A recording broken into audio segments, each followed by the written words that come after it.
Hello বন্ধুরা, আমি তোমাদের মেঘা দিদি। কেমন আছো তোমরা সবাই?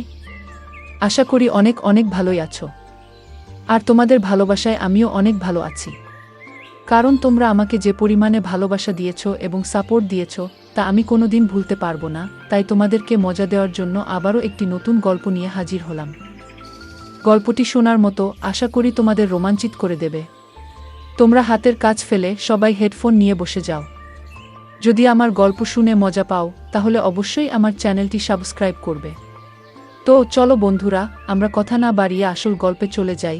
আমার স্বামী রোজ রাতে আমাকে পাত্তা না দিয়ে আমার স্বামীর বড় ভাইদের বউয়ের ঘরে চলে যেত। আমার স্বামী তার বড় ভাইয়ের বউয়ের ঘরে যাওয়ার পর থেকেই দিদির কান্নার আওয়াজ শোনা যেত। আমি অনেক অনেক জিজ্ঞাসা করার পরও আমার স্বামী আমাকে কিছুই বলতো না। আর আমার স্বামীর বড় ভাইয়ের বউয়ের ঘরেই সে থাকতো। একদিন আমি তার ঘরে লুকিয়ে দেখি যে তারা দুইজন। তো আমার নাম রুমনা। আমি অনেক ছোট একটা ধনী পরিবারের মেয়ে ছিলাম না। আমার বাবা একটা ছোট্ট চাকরি করে আমার আর আমার বড় ভাইয়ের লালন পালন করতেন। আসলে আমাদের ছোটবেলায় আমাদের মা আমাদের ছেড়ে চলে গিয়েছিলেন। তারপর থেকে আজ অবধি আমাদের বাবাই আমাদের দেখাশোনা করেছেন। আমরা দুই ভাই বোন অনেক বেশি পড়াশোনা করতে পারিনি। কারণ আমাদের বাবার কাছে এত পয়সা ছিল না যে আমাদের বেশি দূর পর্যন্ত পড়াশোনা করাতে পারেন। কিন্তু ক্লাস 1-2 পর্যন্ত আমি গ্রামের স্কুলে পড়েছিলাম। তারপর আমি ঘর সামলাতে থাকি। আর আমার বড় ভাই সুরেশও একটা বেসরকারি চাকরি করত। দিন মোটামুটি ভালোই চলছিল ভাইয়ের উপার্জনের ফলে। আমার বাবারও কিছুটা সাহায্য হয়ে যেত। আসলে বাবার উপার্জন এতটাই কম ছিল যে সেই পয়সায় ঠিক করে আমাদের সংসার চলত না। কিন্তু যবে থেকে আমার ভাই উপার্জন করতে শুরু করেছে তবে থেকেই আমাদের ভালোভাবে সংসার চলতে শুরু করে। তারপর থেকে আমাদের জীবনে ভালো দিন আসতে শুরু করে। কারণ ভাইয়ের উপার্জিত টাকার পরিমাণ অনেকটাই বেশি ছিল। তবে সমস্যা একটাই ছিল যে সে একটু বেশি রাগী ছিল। আর খারাপ কাজে পড়তে শুরু করেছিল। প্রায় দিনই আমাদের বাড়িতে নানা রকমের লোক আসতো। কিন্তু আমার বাবার কিছুই করার ছিল না। কারণ আমরা তাকে অনেক বোঝানোর চেষ্টা করেছিলাম। কিন্তু সে বোঝার মানুষ ছিল না। এই জন্য আমরা এটা ভেবে ভেবে অস্থির হয়ে যাচ্ছিলাম যে কিভাবে তাকে বোঝানো যায়। ঠিক তখন একদিন আমার মামা আমাদের বাড়িতে আসেন। তখন তিনি বলেন আমাদের তার বিয়ে দিয়ে দেওয়া উচিত। তাহলে সে একদম ঠিক হয়ে যাবে। আমরা মনে করি মামার কথা ঠিক। তার বিয়ে দিলে হয়তো তার ব্যবহারে পরিবর্তন আসবে। হয়তো সে এসব ভুল জিনিস থেকে বেরিয়ে আসতে পারবে। এইসব কিছু ভেবে আমার বাবা আমার মামাকে বলেন একটা ভালো পাত্র খুঁজে দাও যাতে আমার ঘরে খুশি আসে আর তার এইরকম ব্যবহার থেকে আমরা মুক্তি পেতে পারি। মামা অনেক চেষ্টা করে একটা পাত্র খুঁজে বের করেন এবং বলেন পাত্রটা অনেক ভালো। মেয়ে অনেক ভদ্র। মেয়েটা অনেক বেশি দূর পর্যন্ত পড়াশোনা করেনি, কিন্তু সে তোমার সংসার অনেক ভালো করে সামলাতে পারবে। এই জন্য আমার বাবা বলেন আমাদের কোনো জিনিসের দরকার নেই, শুধু সেই মেয়েটা ভালো হলেই হবে যাতে সে আমার ছেলের আর আমার সংসারটাকে সামলে নিতে পারে। তখন মামা বলেন আমরা রুমনার বিয়েটা ঠিক করে দিই। কারণ তোমার তো সেই রকম জমানো টাকা নেই যে বারবার খরচা করতে পারবে। দুইজনের বিয়ে একসাথে হয়ে গেলে বিয়ের খরচ একসাথে শেষ হয়ে যাবে। বাবা বলেন না, এখনো রুমনার সেই বয়স হয়নি যে সে বিয়ে করে বৈবাহিক জীবন সামলাতে পারবে। সেই জন্য আমি কিছুদিন পরে রুমনার বিয়ে দেব। আর রইল বাকি সুরেশের কথা। নেহাত সে খারাপ কাজে পড়ে গেছে, সেই জন্য তাকে বিয়ে দিতে বাধ্য হচ্ছি। তাছাড়া ছেলে মেয়ের মধ্যে অনেক পার্থক্য হয়। ছেলেদের তো ঘর সামলাতে হয় না, উল্টে তার দেখাশোনা করার জন্য একটা মেয়ে চলে আসে। কিন্তু এই মুহূর্তে যদি আমি আমার মেয়ের বিয়ে দিয়ে দিই তবে সে হাজারো সমস্যার মধ্যে পড়ে যাবে। না জানি শ্বশুরবাড়ির ভিতরে তাকে কি কি করতে হবে। সেই জন্য কিছু সময় পরে আমি রুমনার বিয়ে দেব, এখন না। সব শুনে মামা বলেন কোনো সমস্যা না, যেমন তোমার ইচ্ছা। যাই হোক, এইসব ভেবে আমরা ভাইয়ের জন্য বিয়ের পাত্র দেখে অনেক ধুমধাম করে ভাইয়ের বিয়ে দিয়ে দিই। আমার বড় ভাইয়ের বিয়ের পর তো যেন আমাদের বাড়িটা অনেক সুন্দর হয়ে গিয়েছিল। কারণ বৌদি আসার পরে আমার ভাই সব খারাপ কাজ করা বন্ধ করে দেয়। সে খারাপ কাজের পাশাপাশি সব খারাপ অভ্যাসও ছেড়ে দেয়। আর সে অনেক মন দিয়ে নিজের কাজকর্ম করতে শুরু করে এবং সব বাড়ির দায়িত্ব পালন করতে শুরু করে। ভাই আমার বাবাকেও কাজে যেতে বারণ করে দেয় আর বলে এখন আমি উপার্জন করি, তোমার এত ছোটখাটো চাকরি করতে হবে না। এখন বাবা সারাদিন বাড়িতে বসে আরাম করেন, বৌদি তার সেবা করেন আর ভাই মন দিয়ে চাকরি করে পয়সা উপার্জন করতে শুরু করে। যার জন্য আমাদের সংসার অনেক ভালোভাবে চলে যেতে থাকে, পাশাপাশি আমাদের টাকাও জমতে শুরু করে। এখন আমাদের সুখের দিন ছিল। এভাবেই দিনগুলো পার হতে থাকে। আস্তে আস্তে আমার আর বৌদির মধ্যে এত ভালো সম্পর্ক তৈরি হয়ে যায় যে আমরা বৌদি আর আমি কম, একে অপরের বোন বেশি ছিলাম। আমি সব কথা আমার বৌদিকে বলতাম, আর বৌদি আমাকে নিজের সবথেকে ভালো বন্ধু মনে করত। সে তার নিজের সব ছোট বড় কথা আমাকে বলতো। আর সে বলতো, তুমি তো আমার নিজের ছোট বোনের মতো। আমার আর বৌদির এত ভালো সম্পর্ক দেখে বাবা আর ভাই অনেক খুশি হতো।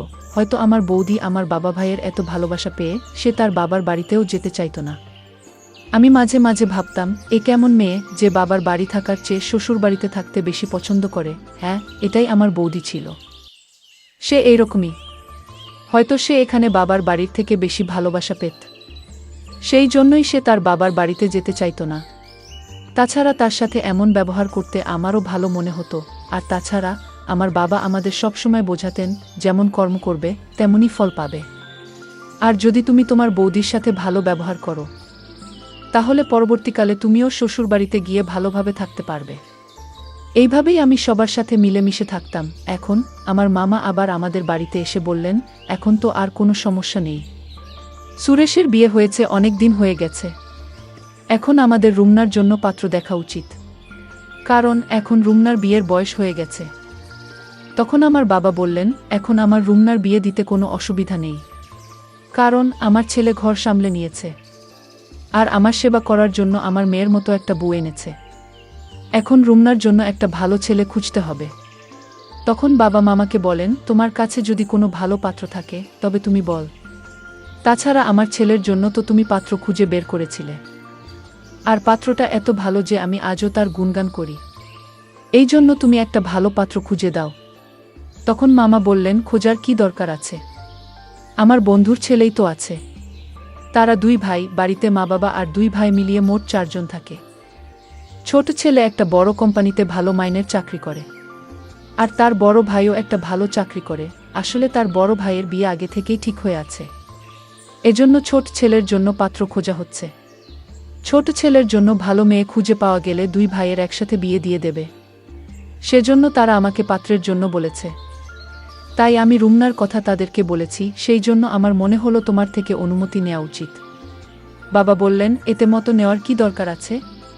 তোমার যখন ইচ্ছা ছেলের বাড়ির লোকদের ডাকতে পারো, আমরা তৈরি আছি। মামা বললেন, ঠিক আছে, তবে কালকে ডেকে নেব। পরের দিন আমার স্বামী তার কিছু বন্ধুদের নিয়ে আমাদের বাড়িতে আমার জন্য পাত্র দেখতে আসে।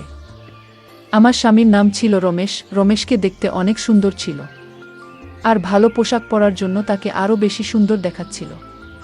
রমেশকে দেখে তো আমার হুঁশ উড়ে গেল। আমি বুঝতেই পারছিলাম না যে এত সুন্দর ছেলে আমাকে পছন্দ করবে কিনা।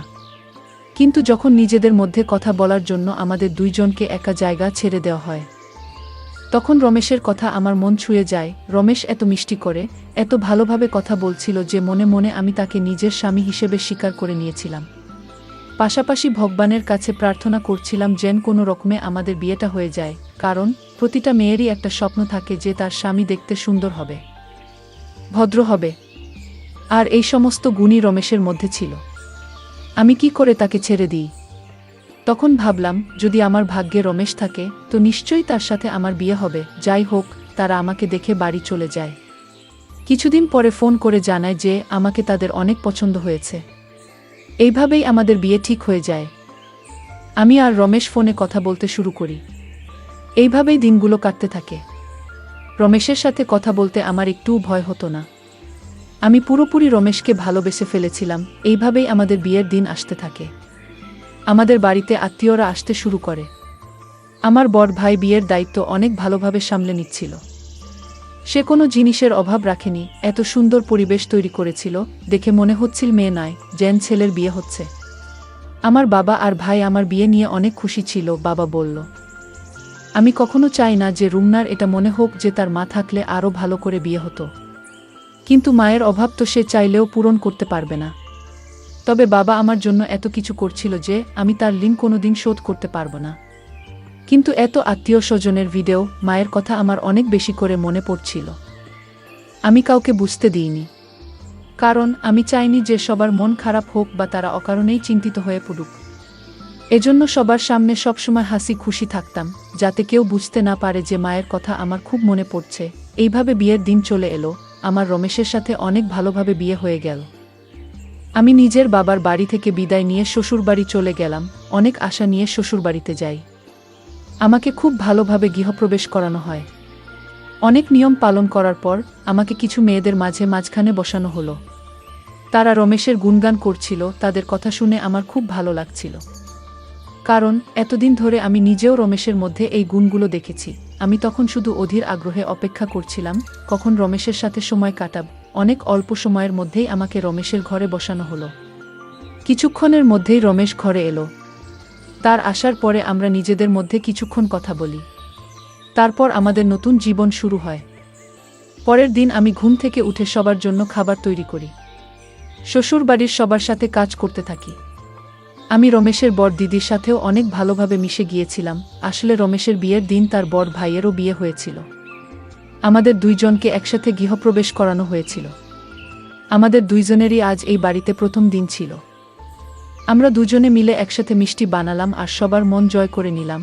আমি এখন আমার স্বামীর বড় ভাইয়ের বুদিকে নিজের বড় দিদির মতো মানতে শুরু করেছিলাম। আমি তার সেবাও করতাম। আমার বুদিও আমাকে ছোট বোনের মতো আদর করত। আমরা দুজন বোনের মতোই ছিলাম আর আমাদের মধ্যে অনেক ভালো সম্পর্ক তৈরি হয়ে গিয়েছিল।